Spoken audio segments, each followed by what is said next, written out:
Oh, what a tangled web we weave when first we practice to deceive. Y'all probably know that quotation. It's from a famous poet, Sir Walter Scott. He could very easily be describing my family heritage. Now, I don't mean that there was any serious effort to deceive anyone about my lineage. It just turned out that way. You see, sometimes people don't lie, they just don't tell the whole truth. You see, like, although the name on my grave marker there is John Wayles Jefferson, I spent much of my life as John Wayles Hemings, and if you'll bear with me, I'll try to explain how this tangled web came about. You may be wondering if I'm related to another American named Jefferson, and the answer is yes. I am the grandson of Thomas Jefferson, 3rd President of the United States, and the man who wrote, "We hold these truths to be self-evident, that all men are created equal." Now, this is one of the threads that is woven into my tangled family web. You see, for all his talk of equality, my grandfather had as many as 200 slaves working on the plantation in Virginia. He said later that the nation would have to answer before God for the moral evil of slavery. But he still had reservations about freeing the slaves. This, considering what happened later, must be seen as one of the greatest ironies of history.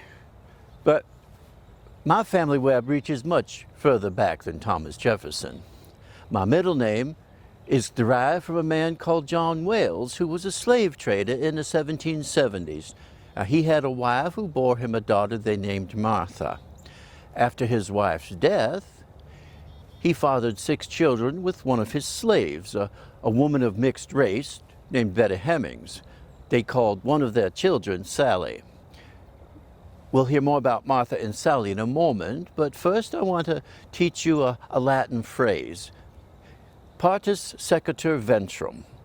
Now, what that means is that any child born in this country would be free or slave, dependent upon the condition of the mother. If the mother was free, so was her child. If the mother was enslaved, so was her child.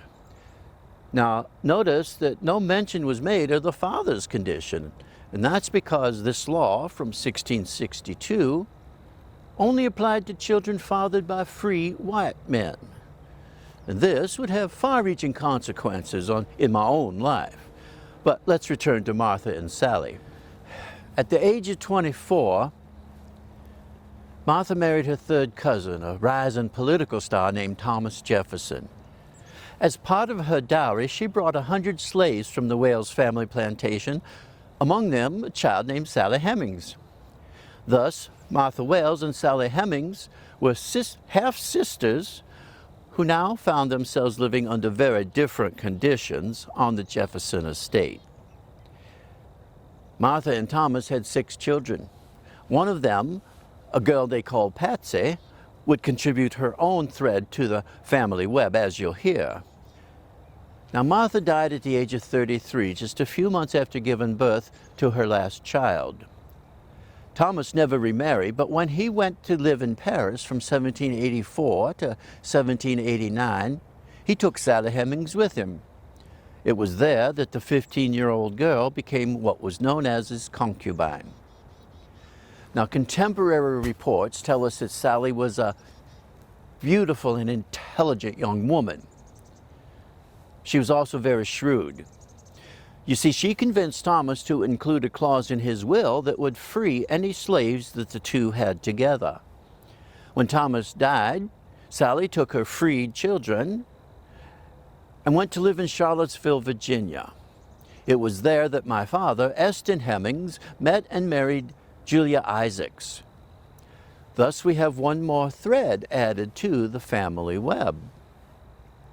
Julia's mother was what used to be called an octoroon. That is, a person of 1/8 black heritage. Julia's father, on the other hand, was of German and Jewish descent. So now we have even more mixed blood added to the line.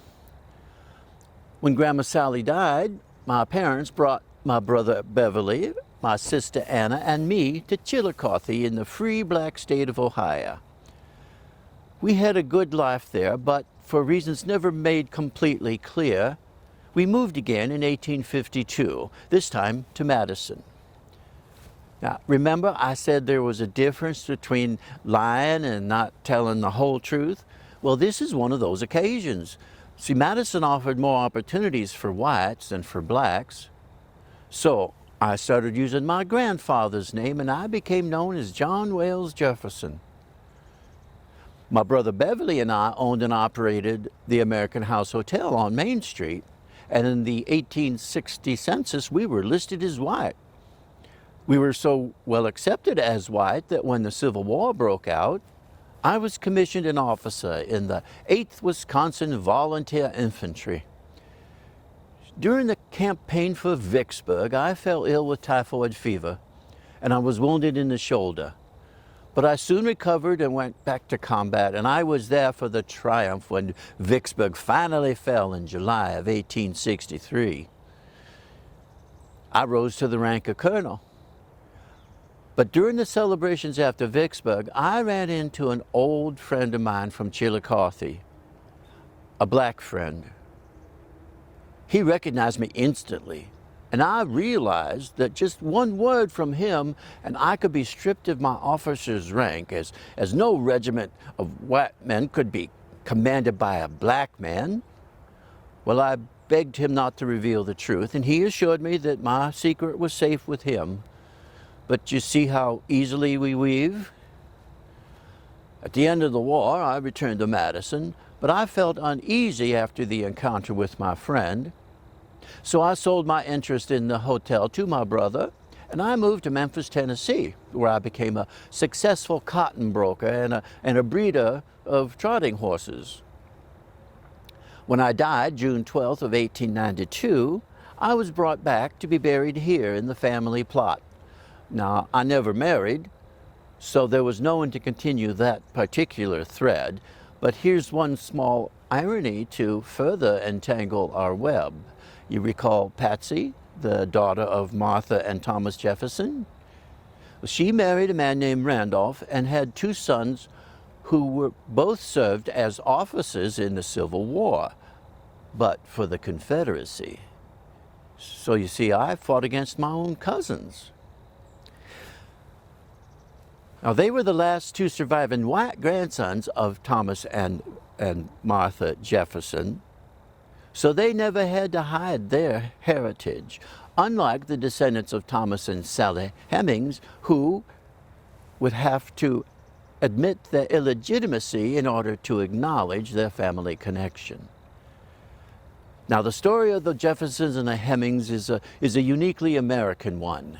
It teaches us that within our webs, we have created a nation that has survived and persevered by weaving those threads together into a strong, strong fabric. And who knows, maybe we will be able to fulfill my grandfather's dream, and all people will be treated as equals.